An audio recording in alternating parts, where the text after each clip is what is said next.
Hi, I'm Tony Buffin with Human Cloud, and we're coming to you live from SIA's Collaboration X conference here in Dallas, Texas. I'm here with John Nurthen, who's the Executive Director of Global Research for SIA. John, Executive Director of Global Research, that seems huge. What are some of the cool, exciting research topics that you're looking into right now? Yeah, I mean, it's a difficult question. Every year we produce something like 240 different research reports. So you got to pick one of your 240 babies? Pick one of those, yeah. We cover everything. If you're a staffing executive, then we've got content that's relevant for you. If you're the CEO, we provide you with advice on future trends. If you're the CIO, we've got lots of information on technology issues, AI, of course, which is the main topic here, but even the basic software that you will use, front office, back office, to run your business. We have legal information. We've got a couple of lawyers on the research team, and we provide quarterly legal updates. We do surveys, so we survey everybody in this ecosystem, just trying to get views as well. So we cover lots of different things. If you're talking about favorite, I mean, I guess the thing I'm most interested in at the moment is that conundrum of whether the contingent workforce is growing, which I think is interesting because you can sense that people think it is growing. It's generally accepted that people are working more on a more contingent basis. But if you look at the data, there's not really that much evidence for it. Part of the problem is that the data is very difficult to gather. Yeah. So if you just look at statement of work, that's such a complex space, and it's not very well measured. Even with our assessment, you have to make a number of educated guesses. Temporary agency work, we have a good handle on that number. We look at it here in the US, but we look at it globally as well. But even that, it's not growing. We know it's not grown over the last few years. Penetration rate never gets much above 2%, proportion of temporary agency workers to the total working population. Other categories, independent contractors, it's grown since the pandemic, but everything's grown since the pandemic. Before the pandemic, there's about the same number of independent contractors. Yet there's this perception that people think that everybody's going to be working not on permanent jobs in the future. And there are a number of third-party research firms I'm aware of that claim that 50% of the whole workforce will be temporary by 2030. Well, there's no evidence for it at all. So yeah, I'm finding that interesting. That is really interesting because I'm one of those people that has been under the perception that independent work has been steadily growing and would, at least within North America, be over 50% by 2 or 3 years. Yeah. And what you're saying is the data is kind of saying it's been stagnant since it's kind of returned to post-pandemic or pre-pandemic levels. The data's choppy. It's very difficult to assess, especially even globally, with right? I say it's difficult enough in the US. The national statistics authorities do their best, but their data is quite slow. And as we've seen here in the US, they reassess their data as well. Well, we get that for all the other national statistics authorities as well. So it's very difficult for us to say that the whole contingent workforce has grown from one year to the next because people keep moving the data around. It's not us, it's all the different sources that we have to use. So it would be surprising if it hasn't grown. I mean, the structure of the workforce has changed. We've moved to much more service-based economies, and that's easier to where you'd expect there to be a contingent workforce. So I think it has grown. But I couldn't tell you how much in truth, and I couldn't say for sure that it's growing because there's no evidence for it. I wonder, are you seeing anything, do you break it down demographically? So by age or gender or we don't within the report that we do. I mean, it's enough of a challenge just looking at the different contingent categories. Sure. But some of the statistics authorities, of course, do break it down, numbers of women and different age groups as well. Where we do see growth actually is in some of the emerging economies, places like India. That's where, and places like Spain and Italy, actually Southern Europe. It was illegal to provide temporary workers in some of those countries. Japan, Germany, you couldn't provide temporary workers until the 1990s. So of course that's grown. So of course it's going to grow, but, yeah. But developed markets like here in the US, the UK, Mm-hmm. Australia, has the markets grown? I don't know. I should be the best person in the world to answer that question, to be honest, and I can't tell you for sure. Well, I appreciate that, because even though, like you said, the perception, there's this feeling that talent, labor demands are changing, preferences are changing, and that's driving a different dynamic across the workforce. Yeah. It's your role to make sure there's data that reinforces that, and if it's Yeah. if it's kind of jumbled, that's hard. You can't prove it, but Yeah. maybe you can feel it. Yeah. Well, we do our best. Yeah.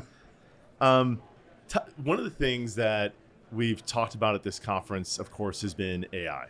We opened up with that, and AI has been incorporated in every conversation. I feel like it's my responsibility to bring up AI in every one of these conversations. Yeah. So that being the case, one of the things that I think you talked about today is ethics in AI, Yeah. which admittedly hasn't come up in my conversations yet. We're more focused on adoption and what's it going to enable. Yeah.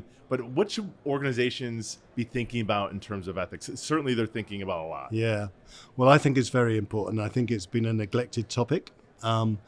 We look at this space, we look at talent acquisition technology, which is thousands of software vendors that service this ecosystem. And you look at those websites, you find any of them that talk about the ethics of AI. I think I found one out of the thousands of vendors. So ethics is one thing, but the other issue is explainability. You need to understand how the algorithm is working. You don't just need to understand it because it's useful to know that. You need to understand it because legislation is changing globally. It's emerging. In Europe, we have the EU AI Act, which started to roll out last year and is going to continue rolling out until 2027. Under that legislation, you have to be able to explain how the AI is working. So if you're the software provider, you have to explain it. If you're the deployer of the software, i.e. the customer, you need to be able to explain it as well. If it goes wrong, the European Union regard recruitment, the use of AI in recruitment as high risk. If it goes wrong, then the fines can be upwards of 30 million euros or 7% of your global GDP. So you need to understand it. The problem is that, and you've got the same problem here in the US, because on a state by state basis, New York State has got quite stringent AI regulation. Yeah. But other US states have started to develop regulation. Unfortunately, it's a patchwork of regulation here in the US, which doesn't make it easy for vendors to deal with. But there's a black box problem. Sometimes the vendors don't want the consumers to understand how it works because it's their IP. They want to keep it protected. But sometimes, frankly, they don't know how it works at all because the AI is so sophisticated that that they themselves don't know how it works. So there's like a slow car crash happening. And we've seen the largest, most sophisticated software firms make mistakes. Yeah. Being well publicized mistakes by some very large, sophisticated software firms. They're embarrassing. The software has ended up being racist, sexist, any other sort of failings you can possibly think of. Well, if the most sophisticated software companies make those sorts of mistakes, what chance do we stand within this community of, frankly, quite small software vendors? Yeah. How well are they going to be able to deal with that? How well are they going to be able to protect their customers? How many of them have actually had third-party algorithm auditing done? I think the whole community needs to wise up and get better. The vendors need to do a better job because we all want AI to work. Yeah. But if people don't trust it, and of course the people that don't trust it tend to be the more disadvantaged minority communities. They're the ones that fear that the AI is going to discriminate in some way. If they don't trust it, well, then we all fail. Yeah. Well, you touched on it. I'm interested in, for companies that are developing this, you touched on it with the third-party auditing. What else can organizations do to mitigate that risk or that fear of making a mistake? Yeah, well, they can do a lot. For sure, they should, be making sure that their vendors have got best practices. There are AI frameworks, there are ISO standards, there are probably something like 15 international standards. So are the products you're using built on any of those frameworks? So there's a whole class of technology, explainable AI. So if you're building AI today, you can put it on an explainable AI framework. So you can get it built in a way where you can assess it from the beginning. Yeah. The only problem with that, the other challenge that we have is agentic AI. As we know, it's self-learning. We may have known how it operated yesterday. Sure. Do we know how it operates today? Yeah. Are we going to know how it operates tomorrow? So there is a concept called drift monitoring. So, of course, if you want to be certain that the AI is acting ethically and within the law, you need to make sure the product is being monitored on an ongoing basis.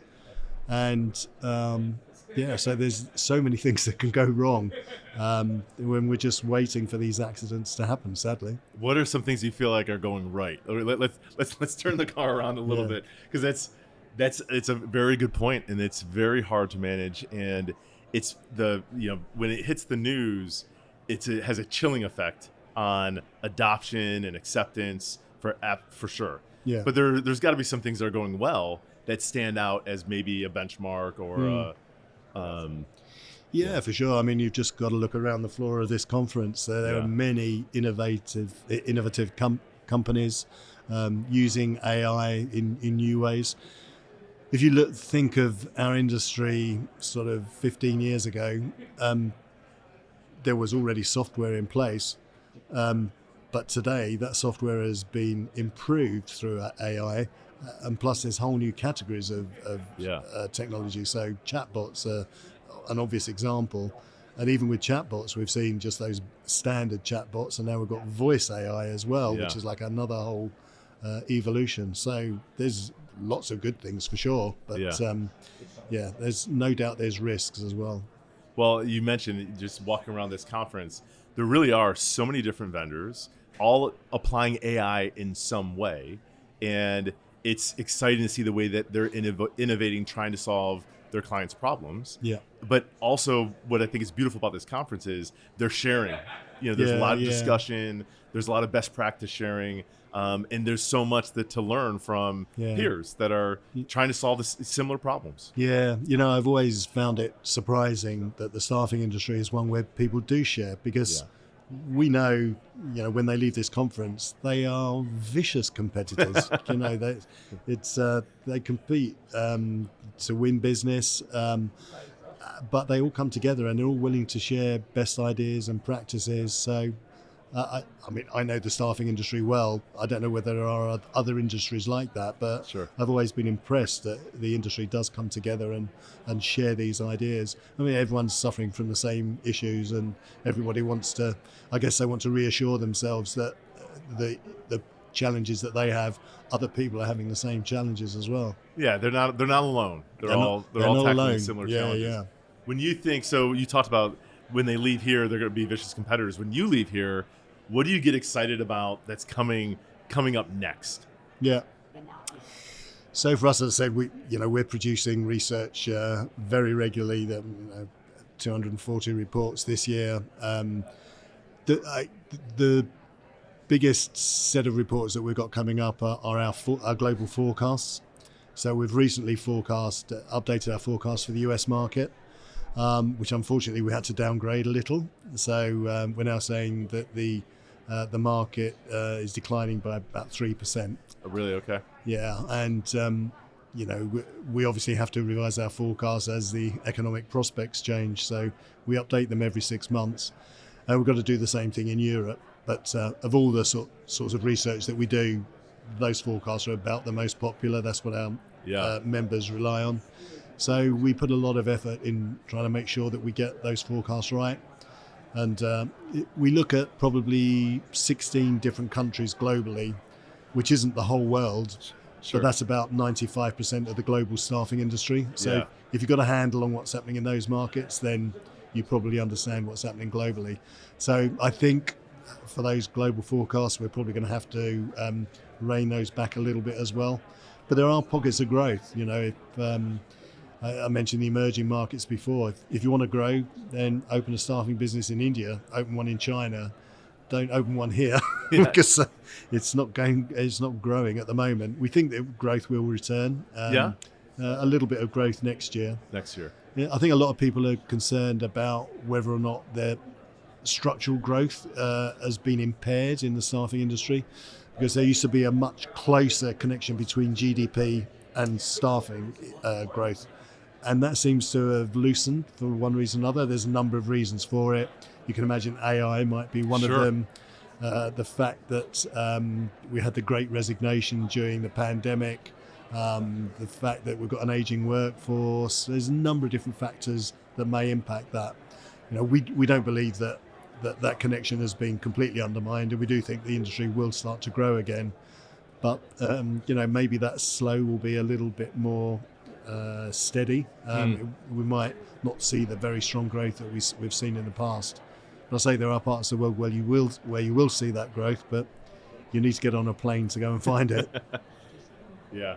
Well, I mean, at least that's positive to look forward to 2026, and hopefully we see some of that growth return. Yeah. But it's got to be hard to predict because the market is really, it's pretty volatile. Yeah. Some markets are easier than other. Some markets there's very good data. So we like markets in continental Europe where the regulations actually require the staffing firms to provide the authorities with their revenue. So that's perfect. It makes it pretty easy. So I know how much the Belgian market is growing for sure. All right, that's great. Well, for people that want to see these reports, want to learn more about the 239 other reports, where do they go and where do they go to learn more from you? Well, just come to our website, staffingindustry.com. We have some complimentary research, so if you don't want to pay us, give us an annual subscription to access our research, then take a look at some of the complimentary stuff. Some of that is valuable and useful, so I recommend that. But take a look at the free stuff and then think about membership. That's great. Well, thank you so much for joining me. Yeah, this has been a great conversation. Cheers. And hope you enjoy the rest of the conference. Yeah, thank you.